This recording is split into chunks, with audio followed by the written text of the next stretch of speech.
Halo sahabat ngopi, terima kasih telah mampir ke sini. Kita ngobrol seputar kopi, sambil minum secangkir kopi.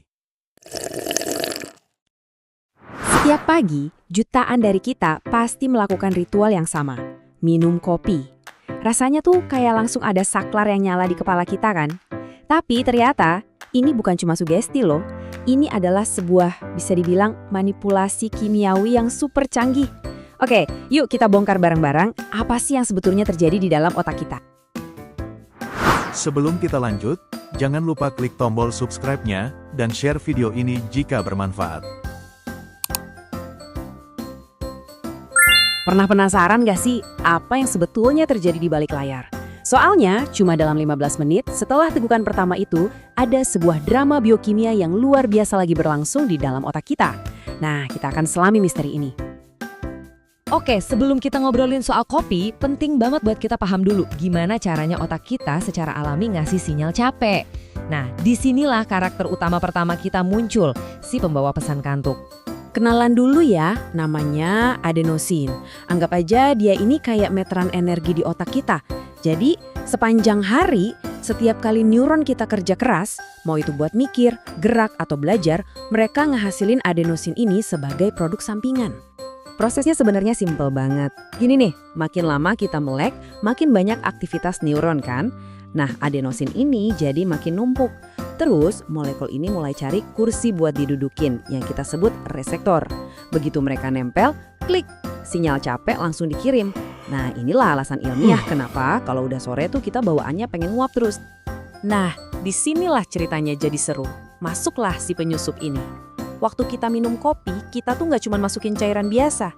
Kita sebenarnya lagi ngirim agen rahasia yang jago banget nipu ke dalam sistem otak kita. Ini dia nih inti penipuannya. Coba deh lihat baik-baik. Molekul kafein yang di kanan itu bentuknya mirip banget sama adenosin. Bisa dibilang kembar tapi beda sifat. Gara-gara kemiripan ini, kafein bisa datang dan sikat. Dia rebut semua kursi reseptor, ngeblokir jalan buat adenosin. Jadinya, pesan lelah dari adenosin nggak pernah sampai ke tujuan. Tapi ceritanya nggak berhenti di situ. Ngeblokir rasa ngantuk itu baru permulaan. Aksi si kafein ini ternyata memicu efek domino berantai yang akhirnya mengubah mood dan fokus kita secara drastis. Dopamin pertama, dopamin.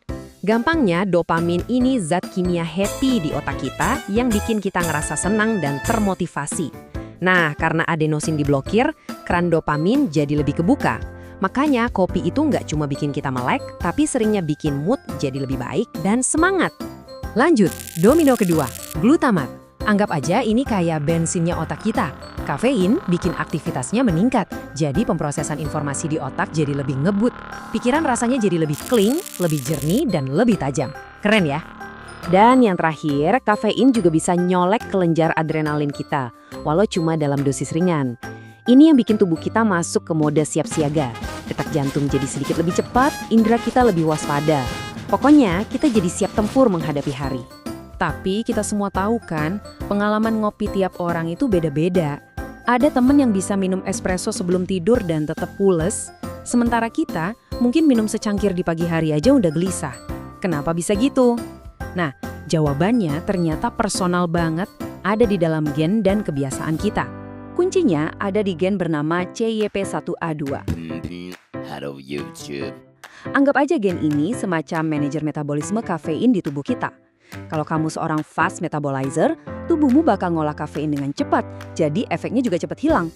Tapi kalau kamu slow metabolizer, kafein bakal nongkrong lebih lama di sistem tubuhmu, makanya risikonya bisa jadi cemas atau susah tidur. Jadi ya, respons kita terhadap kopi itu beneran udah tertulis di DNA kita masing-masing. Pernah nggak ngerasa, dulu ngopi secangkir aja udah nendang banget, tapi kok sekarang kayaknya butuh 2 atau 3 cangkir baru kerasa efeknya? Kalau iya, tenang, kamu nggak sendirian. Ini fenomena yang umum banget dan ada penjelasan ilmiahnya. Jadi begini, otak kita itu pinter dan adaptif banget. Waktu reseptornya terus-terusan diblokir sama kafein, otak kita mikir, wah sinyal capeknya nggak nyampe-nyampe nih. Oke deh, aku bikin kursi reseptor baru aja yang lebih banyak. Nah, akibatnya dosis kopi yang sama jadi nggak efektif lagi. Kita butuh dosis lebih tinggi buat ngeblok semua kursi tambahan itu. Terus, kalau kita tiba-tiba berhenti ngopi, semua kursi ekstra itu jadi kosong. Dan adenosin langsung pesta, menduduki semuanya. Itulah yang bikin kepala kita pusing berat, yang kita kenal sebagai caffeine withdrawal. Setelah kita paham semua mekanisme canggih di balik secangkir kopi ini, ada satu kesimpulan super penting yang harus kita pegang.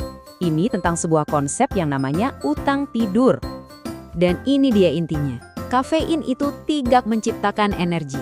Dia cuma kayak kartu kredit, minjem energi dari masa depan kita dengan cara menipu otak. Adenosin yang tadi kita bahas itu nggak hilang. Dia cuma ngantri di luar dan makin lama makin menumpuk. Utang tidur ini harus dibayar. Dan satu-satunya cara buat melunasinya adalah, ya, dengan tidur. Nah, dengan memahami sains di baliknya, kita jadi bisa menggunakan kopi dengan lebih bijak. Jadi, coba deh renungkan sejenak. Kopi yang kamu minum hari ini itu sebuah alat untuk meningkatkan fokus atau sebuah penyelamat yang kamu butuhkan cuma supaya bisa berfungsi? Jawabannya ada di tegukanmu berikutnya.